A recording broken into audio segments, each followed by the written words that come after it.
नमस्कार, मी जय राऊत TV24 मराठीमध्ये आपलं स्वागत.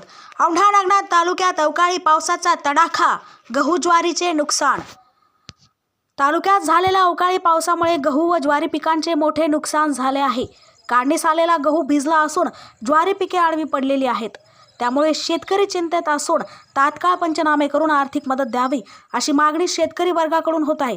TV24 मराठीसाठी राजू इंगळे, हिवरा. काल किती वाजता आलता पाऊस? 4 वाजता वाजले. बरं. आणि अचानक आला का पाऊस? अचानक आलं. किती होता गहू? गहू होता 1.5 एकर. मग आता याला गहू लागतात का नाही? जाय नाही, चिकावर आलं नव्हतं. चिकावर आलं नव्हतं. किती पाणी दिले त्या गव्हाला? त्या गव्हाला दिली 3 पाणी. 3 पाण्याचा गहू आहे ना?